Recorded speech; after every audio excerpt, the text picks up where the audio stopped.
اتنے بڑے قافلے میں کوئی حکیم ہے؟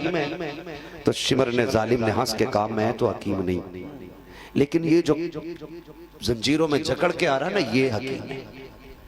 لیکن اس نے مذاق کے طور پہ کہا تھا امام زین العابدین کی طرف کہ جا اس سے پوچھ لے یہ حکیم ہے کہ نہیں۔ وہ بوڑھی امام زین العابدین کے پاس جا کے کہنے لگی قیدی تو حکیم ہے، طبیب ہے تو؟ میرا امام مسکرا کے کہتا مائی میں بھی حکیم، میرا باپ بھی حکیم، ماشاءاللہ ماشاءاللہ ماشاءاللہ، میرا گھرانہ ہی طبیبوں کا ہے۔ اس نے کہا پھر مہربانی کر میرے بیٹے کا علاج کر۔ کہنے لگے ماں لیکن مجبوری ہے، علاج کرنے تو میں جا سکتا تھا لیکن میرے ہاتھوں میں ہتھکڑی پیروں میں بیڑیاں ڈل گئی ہیں، ایسا کر ان سے اجازت لے لے اور میں چلنے تیار ہوں۔ وہ جا کے کہنے لگی اس قیدی کو میرے ساتھ بھیج دو۔ وہ تھے دولت کے کتے، کہنے لگے بھیج دیں گے، دے گی کیا؟ اس نے کہا پورے گھر کا سونا لے آئیے، سارا سونا لے لو، یہ طبیب مجھے دے دو۔ وہ دولت کے کتے انہوں نے سونا سارا لے لیا اور ہنس کے کہا لے اگر ہماری مانی ہوتی تو آج قیدی نہ ہوتے۔ پھر علی کے بیٹے کو جلال آیا، فرمانے لگے چاوی اپنے پاس رکھ، علی کے بیٹے کو زنجیروں کے لیے چاویوں کی ضرورت نہیں۔ ماشاءاللہ ماشاءاللہ ماشاءاللہ، جھٹکا دیا، ٹوٹ گئی زنجیریں اور چلنے لگے، بوڑھی آگے آگے، امام پیچھے پیچھے۔ دکھ اتنا تھا پیر پورے نہیں اٹھ رہے تھے، ایسے کھچڑ کے پیر چل رہے تھے کہ زمین میں لکیریں بن رہی تھی۔ دروازے کے قریب پہنچے، بیٹی دروازے پہ کھڑی عورت کی، اس نے کہا مائی بڑی دیر کر دی، کسے لائی ہے؟ جب اتنی بات کہی تو ماں نے مڑ کے دیکھ کے کہا طبیب لائی، طبیب لائی۔ بیٹی نے رو کے کہا ماں اب طبیب کی ضرورت نہیں رہ گئی ہے۔ کہا کیا؟ کہ بھائی دنیا سے چلا گیا۔ بوڑھی کی چیخ نکلی، اس نے ہاتھ جوڑے، کہا مہربان مظلوم مسافر چلا جا، اب ضرورت ختم ہو گئی ہے۔ کہا کیوں؟ کہا بیٹا نہیں رہا۔ تو یہ سخی ابن سخی ہے، کریم ابن کریم ہے۔ جب قدم اٹھ گئے تو یوں تو نہیں پلٹنا تھا نا۔ آپ نے فرمایا ماں یہاں تک آیا ہوں تو بیٹے تک تو آنے کی اجازت دے دے۔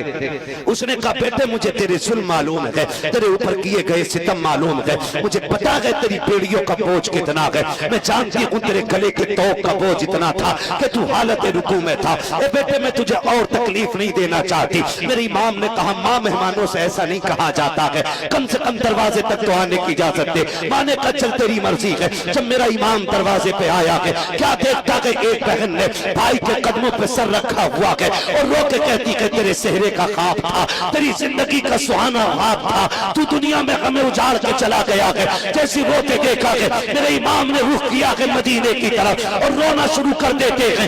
ایک بچی نے کہا تھا پردیسی تو کیوں رویا کہ بھائی میرا روانہ ہے؟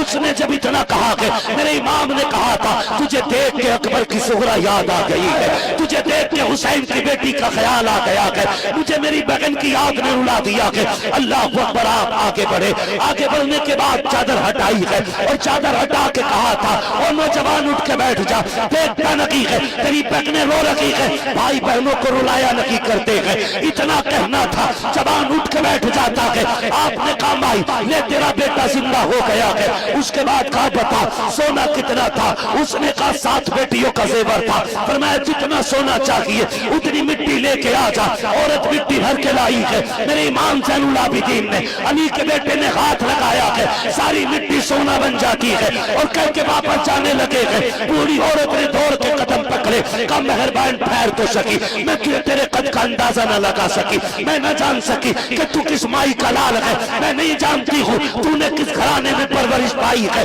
لیکن ایک سوال میرے ذہن میں ہے، اگر پرانا لگے تو تجھ سے پوچھ لوں۔ آپ کہتے ماں پوچھ کیا سوال ہے؟ کہا بتا تو سکی وہ نیزے پہ سر کس کے تھے؟ آپ نے کہا ان میں سر میرے بھائی کا بھی تھا، میرے چچا کا بھی تھا، میرے باپ کا بھی تھا، میرے خاندان کے کٹے ہوئے 72 سر ہے۔ تب بوڑھی نے کہا تھا بات حیرت یہ ہو رہی ہے کہ تو میرا ایک زندہ کر کے جا رہا ہے، اگر اتنی کی طاقت تھی تو اپنے 72 زندہ کیوں نہ کر سکا؟ میرے امام نے کہا تھا ماں میری مجبوری ہے، ورنہ جیسے تیرا زندہ کیا ہے ویسے 72 بھی زندہ۔ نعرہ تکبیر، نعرہ رسالت، مسلک اعلیٰ حضرت، محبت سے بول دے یا حسین، یا حسین، یا حسین، یا حسین، نعرہ حیدری، زندہ باد، زندہ باد۔